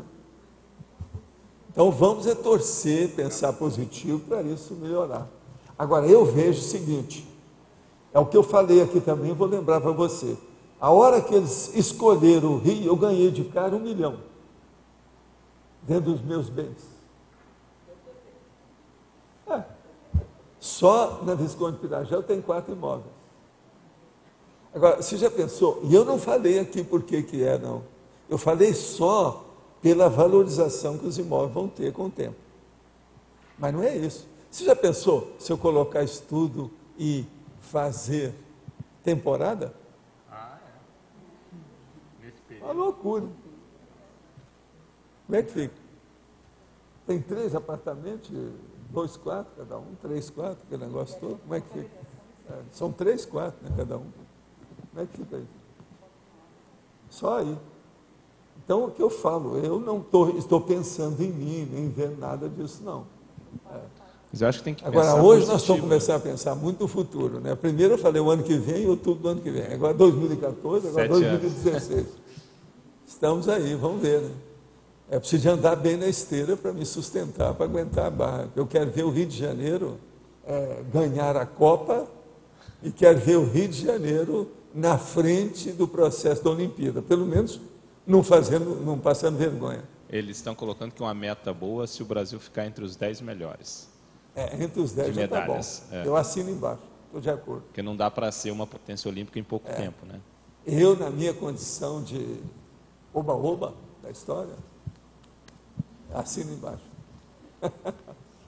O professor disse que ainda usa uma técnica de aprendizado em que não precisa estudar muito e mesmo assim conseguia se dar bem nas provas. Poderia nos dizer que técnica é essa? Sim. A técnica que eu tenho é o seguinte: memória auditiva, primeira. Segundo, memória visual, a segunda. Terceiro, que é a mais séria junto da memória, é atenção concentrada, ou seja, você tem a concentração mental junto da atenção. Então, com isso, acabou. Agora, eu sou capaz de fazer isso tudo por causa de taxiclismo, eu penso rápido. Então, eu jogo com tudo isso e pesco tudo, qualquer coisa. E outra coisa, eu fixo na memória, a memória minha não chega a ser de elefante, mas é pelo menos assim de rinoceronte ou qualquer coisa. Então já é boa, ela me ajuda. Então a técnica que eu falo para vocês é essa. Fica de olho, urubo observa tudo que está se passando. Não olha só o professor, vê as perguntas daqueles que perguntam. Você acaba sabendo tudo. Eu, por exemplo, eu sempre anotava, registrava as coisas. Mas quando eu não podia, porque eu estava trabalhando, tinha que estar ali, daí a pouco eu tinha que sair, aquela coisa toda, eu prestava atenção em tudo. Ali eu fixava tudo. Chegava lá no meu horário e anotava aquilo que eu vi, o essencial. Agora, com isso, eu nunca tive trabalho. Eu nunca fiquei numa segunda época, um reforço, um segundo tempo. Outra coisa, vocês têm uma ideia. Na Faculdade de Medicina, a partir do 2º ano, a gente não precisava de fazer a prova oral no fim, se você tirasse nota boa na escrita. Eu nunca fiquei mais em oral nenhuma. Nunca professor nenhum me interrogou para nada mais. Nunca mais. A partir do 2º ano. Agora, era eu e as cabeceiras lá do povo, que tinha gente muito boa na nossa turma. Professor, eu queria entender, seguindo nessa linha da pergunta anterior do parapsiquismo, por que agora, eu sei que já foi falado e perguntado sobre isso, mas por que agora as ideias elas dão muito mais eco do que anteriormente, na época lá da burguesia, iluminismo? Por que antes não dava eco, não foi possível implementar um grupo Escuta, desse nível que faz a gente 60 anos que eu estou trabalhando nisso, você está perguntando por quê, bolas? Você pensa que isso começou ontem? Não, eu sei que não, mas agora... Você pensa que eu comecei esse trabalho com você? Não. Já pegou o bonde andando, estava lá na frente. Agora tem 60 anos que eu estou trabalhando nisso. Sim, sim, mas... Essas coisas não são de uma hora para outra, isso não é assim. Hoje é mais fácil porque eu criei a minha condição. Veja, na minha infância eu já falava, não, o Walter é terrível, ele já deve ter sido judeu na outra vida, pelo seguinte, ele não vende as coisas, não, ele cria o comércio. Foi isso que eu apliquei no processo da consciência. Como não tinha ninguém, eu comecei criando o comércio. De que modo? A freguesia, a clientela. De que modo? Fiz um livro e distribuí para todo mundo gratuitamente. Sim. Um livro de capa dura. Veja, gastei uma nota. O judeu, meu amigo, falou, você não pode fazer isso é errado. Primeiro, a gente não deve dar livro para ninguém, isso é errado. Quando você dá o livro, você está desmerecendo o valor dele. Segundo, você não pode dar um livro desse tão caro. E outra coisa, fazer edição inteira, assim, e vamos escrever aí, edição gratuita, de distribuição gratuita, para bibliotecas e pesquisadores. Foi um custo para eu convencer o homem que estava fazendo o negócio, e eu falei assim, faz mais barato para mim, cobra aí o preço de custo dessa edição. Agora, eu paguei a edição, que na ocasião dava para comprar um apartamento. Entende? E outra coisa, depois para mandar os livros, aqui foi mais do que um apartamento, o valor dela, na ocasião. Agora, tudo de caso pensado. Para fazer o quê?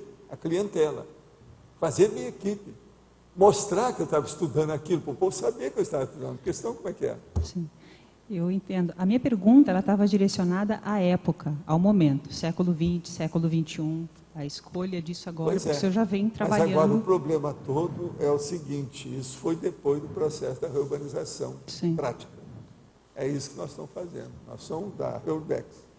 Todo o serviço que eu faço aqui é da Reurbex. Sim.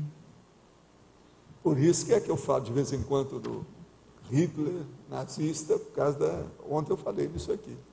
Dívidas com os réus. São as consciências extrafísicas reurbanizadas. Esse povo. Agora aqui mais uma.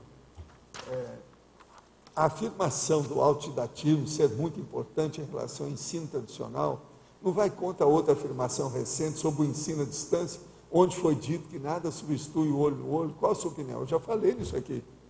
E tudo isso é verdade, não está coerente em nada, não está incoerente, não, é tudo coerente.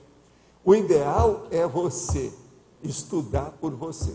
Segundo, se não pode estudar só por você, é estudar junto com a pessoa. Se for possível, um preceptor que só dá aula para você, sem mais ninguém junto. Isso é que é o ideal. Foi o que eu tive. Eu tive isso durante 2 anos, de modo intensivo, o melhor professor que havia na minha época. Isso, praticamente, eu deslanchei com o meu processo de estudo. Isso aumentou todo o meu modo de estudar e tudo. Vocês vejam bem, a hora que eu vou começar lá, o primeiro dia, eu já queria me ensinar letra ronde e letra gótica.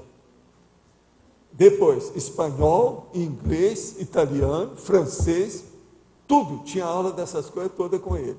Agora, só ele, puxado, 4, 5 horas, toda manhã, durante 2 anos, segunda a sexta. E outra coisa, eu levava serviço para casa, trabalho de casa. Então, veja, isso é o ideal em matéria de aula. Agora, é lógico que, se não tem, a distância ajuda, através da internet ajuda, através do telefone, do celular ajuda, através até de e-mail ajuda.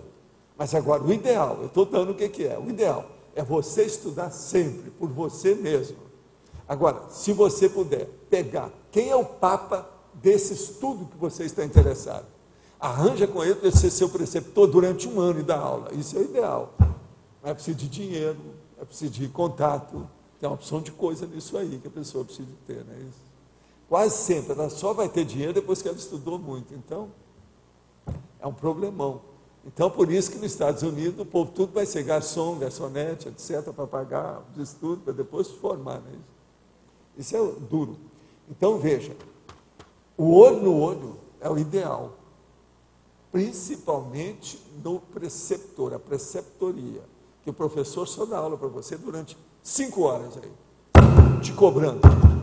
Escreve, faz isso, vamos ver, você entendeu? Repita, fala aí, faça uma descrição disso, escreva, olha lá, como é que é, você está entendendo?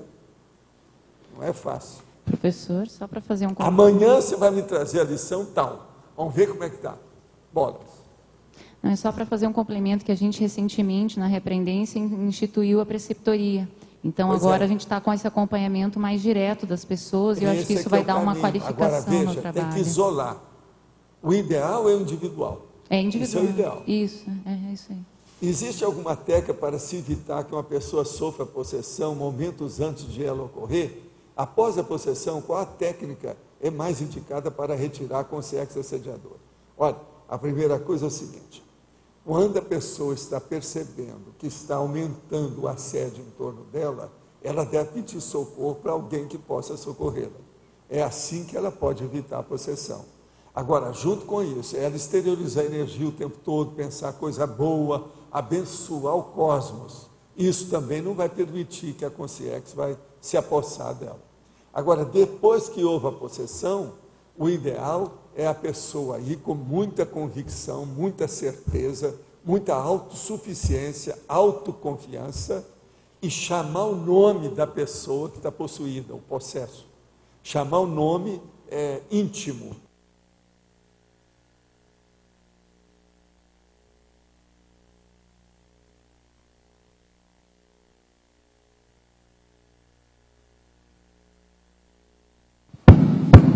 Ele pode chamar, por exemplo, aí João Eusébio.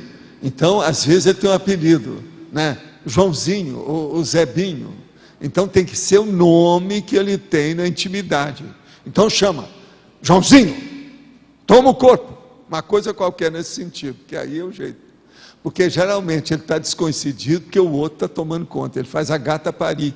É aquele caso do jogo da gata parir. Coloca o cara fora do corpo. Em parte a situação é essa, a gata parir. Então tem que chamá-lo para ele tomar conta do reino dele, que é o corpo. E tem que chamar isso pelo nome dele. A hora que chama, geralmente, se ele está obumbrado, ou seja, está totalmente hipnotizado pelo assediador, aquilo vai abalá-lo. Ele pode se despertar. Ele acorda com a situação e vem para o corpo. Entende o quê? Precisa saber, mas tem que falar o nome da intimidade. Esse é que funciona mais. É assim que se faz o exorcismo mais sério. O resto tudo é besteira. Não adianta fazer muita prece, não adianta julgar água benta, não adianta levar cristal, não adianta nada de incenso, isso tudo é besteira. O processo é a força presencial, a esterilização da energia e a confiança no taco, no pulso da pessoa que faz o desassédio, ou seja, o exorcista. Esse é que é o caminho. Eu quero lembrar para vocês que quando a gente ia fazer exorcismo aqui no Sul, eu já falei isso aqui, haviam 2 padres que eram especialistas, eles às vezes vinham atrás de mim, nós trabalhamos juntos, para fazer certos lugares, eles me pediam para ir lá, porque a gente dava um jeito. Outra coisa, um desses, uma vez, me chamou, porque ele estava recebendo cocô na cara, ele entrava no lugar, vinha aquele negócio que ele não sabia de onde, cocô, sujava a batina dele, a cara, os negócios todos, então ele estava desesperado, não sabia o que fazer com aquilo. Agora, tudo é feito físico, você vê que o negócio era sério. Agora, esse aí foi um dos casos que eu atendi, assim, mais pitoresco da história, que não era fácil. Agora, por exemplo, teve um outro que aconteceu lá em Uberaba mesmo, que vieram a família, os elementos da família vieram de uma fazenda, e tinha 2 crianças no meio. Agora, a hora que eu cheguei lá, isso foi pouco antes de uma eleição, então nós chegamos no lugar e todo mundo começou a sentir aquele cheiro de queimado muito forte. Todo mundo procurou, não tinha nada. Eu falei assim, não, eu sei onde é que eu estou sentindo o que é. Aí eu vi uma big de uma canastra que veio da fazenda, aquelas canastras feitas com couro de vaca, aqueles negócios todo enormes. A hora que eu abri aqui, saiu aquele fogueirão. O negócio estava lá, eles queriam para pegar fogo na casa. Agora veja, como é que ele conseguiu fazer o incêndio dentro de uma mala trancada, calafetada? Vocês estão entendendo? Mas efeito físico é assim, ele não segue o caminho normal, dá de tudo. Agora o melhor, aí nós descobrimos quem é que dirigia aquele processo lá, a criança que vinha dali, era uma menina entre as 2 mais moças que tinha lá, mais novas. Agora o melhor da história, na hora que nós estávamos na sala, teve um negócio lá, do queimado que havia lá, saiu aquele pedaço de carvão assim, ó, e começou a escrever na parede, do jeito que está lá no Velho Testamento, e falaram, fulano de tal vai ser eleito, fulano não vai, tudo aconteceu. Agora lá dentro eu pedi para eles para não falar nada daquilo, que aquilo ia criar um problemão danado no povo, mas todo mundo que era da família viu aquilo.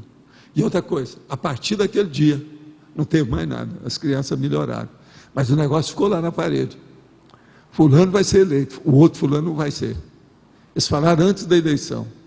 Escrita carvão preto na parede branca. Eu vi. E eu e mais uma opção de gente com efeito físico. Agora, é lógico, as meninas estavam comigo, a gente exteriorizando energia, os caras vieram e escreveram. Agora, esse que escreveu não era dos assediadores, já era a gente que estava lá fazendo assistência. Eles fizeram aquilo para mostrar que estava com assistência. Agora, alguns meses depois, aconteceu a eleição, tudo que eles falaram aconteceu. Do jeitinho que estava lá escrito. Bonitinho. Agora, o homem, eu falei com eles se encaminharam as crianças, começaram a ir já para a escola, uma opção de coisa, porque tinha vindo da fazenda. E a menina lá, eu falei, essa aqui precisa ter muito cuidado, porque essa aqui é a média, ectoplasta, sério. Agora, a menininha, se chegar perto dela, assim, você sentia a revoada do processo da energia em você, parecia que tinha óleos energéticos, sabe? Do jeito que tem olho d'água, que fica borbulhando, dia e noite, a menina era assim, ela tinha óleos energéticos em cima dela, o tempo todo, aquilo saindo energia. Falei assim, desse jeito, qualquer um aí faz as coisas. Agora, já melhorou?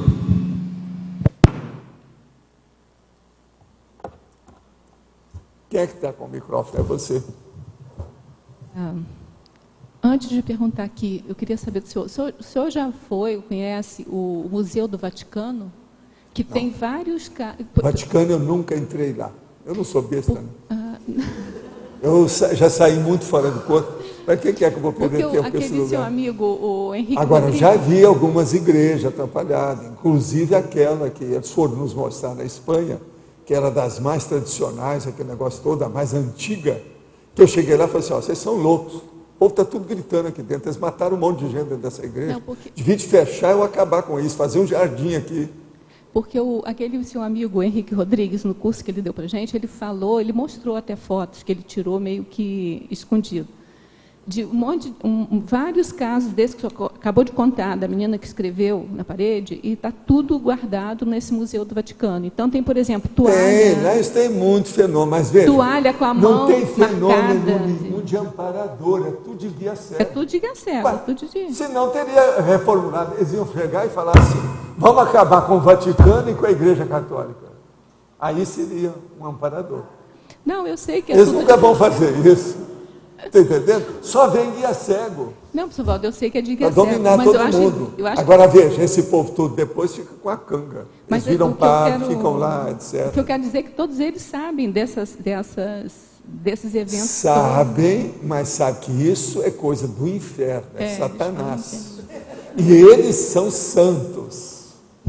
Agora, Satanás e Santanás é muito perto, né? Eles guardam tudo lá no museu. Satanás e Santanás, presta atenção como é que é perto. Os caras começavam a falar muito em santo, tem o Santanás, quem sabe que é esse? Bom, agora eu vou à minha pergunta aqui, tem alguma coisa a ver. Na página 114, o senhor coloca o parágrafo memoriologia.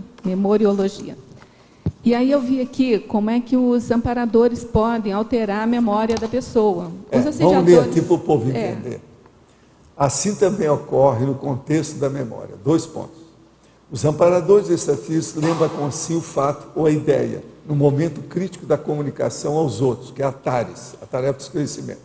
Mas também a fase esquecer, ou seja, a hipomnésia, a palavra-chave, as ideias ou fatos, se inconveniente durante a mesma comunicação.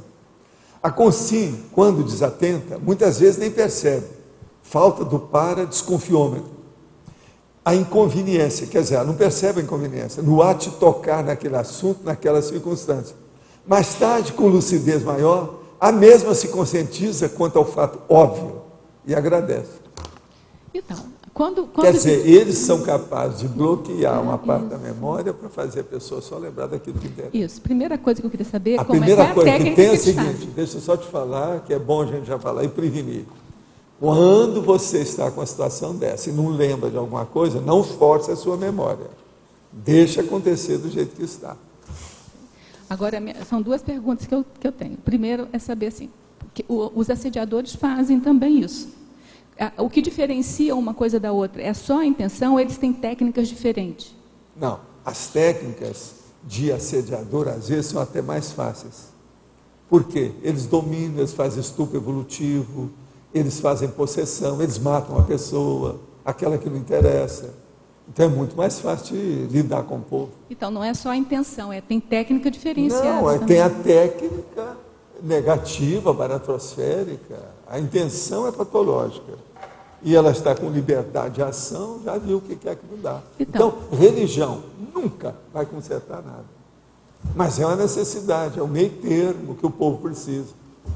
Entendeu? Por isso que eu falo, eu sou contra a religião. Mas bato palma para quem é religioso, vai seguindo com aquilo que precisar, enquanto precisar. É preferível ser religioso do que narcotraficante. Muito embora. Às vezes é muito parecido uma coisa com outra. Fazer lembrar pode ser uma telepatia. E fazer esquecer é o que? Bloqueio de energia? Não, é um bloqueio temporário só, né, da situação, a pessoa não lembra. Por exemplo, você pode fazer isso com os outros. Pega uma pessoa que está falando alguma coisa e você sabe que ela gosta de certas coisas. Então, o que você faz? Você leva a conversa com ela, o debate ou qualquer coisa, para ela falar daquilo que ela adora. A hora que ela falar naquilo que ela adora, ela vai esquecer aquilo que você quer que ela esqueça. Você está entendendo? Isso qualquer pessoa é assim, isso é da natureza humana. Então tem sempre a questão da telepatia mesmo. Sempre a indução, sempre a hipnose, sempre a sugestão, o negócio todo é esse. Agora, os amparadores, eles fazem isso até um certo ponto para ajudar a pessoa, naquilo que pode. Mas eles não passam da linha, eles não quebram o sinal. Você está entendendo? Eles não vão fazer uma coisa dessa. Eles defendem a pessoa, antes de mais nada, com equilíbrio, com cosmoética, sem fazer estupro evolutivo. Então aí a coisa muda de figura. Agora aqui eu estou expondo como é que são esses detalhes. Agora, você leu antes, né? Porque o assunto vem lá de trás. É o negócio da priorologia que a gente estava falando, a pesquisologia, vem tudo aí, eu já estava falando antes. Mas o caminho é esse, essas coisas tudo ocorrem. Eu, por exemplo, às vezes, eu estou falando aqui com vocês, eu vejo que tem um amparador, ele está dando a ideia. Ele às vezes desviou aquele assunto para outro, eu fico naquele, esqueço do outro. Que deve ter seus motivos, que eu nunca sei as consciências que estão aqui para participar do trabalho. Às vezes o meu trabalho mais é com consciência, não é com consim. Vocês são, né? Pois é. Agora, às vezes não sou eu, não. Eu escuto que é problema deles. Agora, veja, eu já usei isso na universidade, isso em vidas anteriores, nas escolas, na política, quer dizer, no palanque, na tribuna, entendeu? Tudo quanto é lá na minha vida, através de muito tempo, até chegar no Zéfiro. O Zéfiro chegou no Zéfiro por causa do processo de assistência da comunicação. O que é? Desculpa pensante aqui. Nós servimos de desculpa para as consciências, né? Só que somos uma desculpa pensante. Ela está querendo tirar o corpo fora da história, abençoar a situação. Não, você vai ter assistência mesmo assim. Valdo. Sim. Como é que é a questão do processo, se eu tenho falado da questão do exorcismo, como é que é isso aí? Ele é, assim, ele é feito por mega assediadores, no caso, em cima de uma pessoa? O exorcismo é feito por pessoa que quer diminuir a possessão. A base de tudo é isso. Agora, por exemplo, quando é da Igreja Católica, eles vão tudo dentro do contexto do canonismo, do clericalismo, do religiosismo do catolicismo. Então, é tudo dentro do catolicismo. Agora, por exemplo, às vezes eles não davam conta da história. Então, tinha os dois padres que eram sérios. Outra coisa, eles usam um negócio exorcista, ele tem uma cruz dupla, daquela cruz que parece de tuberculoso. Entende como é que é? Ela é dupla. E traz na batina. E outra coisa, geralmente eles têm batina preta. E o negócio da cruz dupla. Agora, eles fazem daquele jeito, mas às vezes não dava jeito. Eu não. Eu chegava e já trabalhava, nem encostava na pessoa, não fazia nada. Só na base do arco voltaico. E vamos limpando e chamando a pessoa e dando um jeito. Agora, você tem que localizar. Como eu já tinha muita experiência disso desde menino, eu não tenho muita dificuldade nessas coisas. Mas o que fazia a pessoa ficar naquela situação? Era um mega assediador que ficava ali? Sempre é um possessor. Quando chega a um nível de precisar de desassédio mais sério, que é o exorcismo aí, é porque tem possessão. Ou uma semi-possessão. A pessoa está em surto de possessão, então aí precisa. Às vezes é um processo de poltergeist muito sério, está tudo caindo, as telhas da casa, está dando incêndio. Então vem da própria pessoa, no caso? Não, dentro da casa dela, né? A casa onde ela está. E há casos, por exemplo, uma pessoa vai escrever um livro, daí a pouco começa a bater pedra no telhado. Outra hora começa, cai o telefone, o quadro na parede, destaca lá e bate no chão. Pá! Isso tudo é porque o povo não quer que aquela pessoa escreva aquele livro que ela está fazendo. Isso tudo também entra em exorcismo. Ectoplasmia, no caso, né? Tudo é ectoplasmia. Onde tem, sabe, processo de poltergeist, tem ectoplasmia. Só que tem ectoplasmia, às vezes, muito doente, né? Bem perturbada, patológica. Essa é a regra. Entende?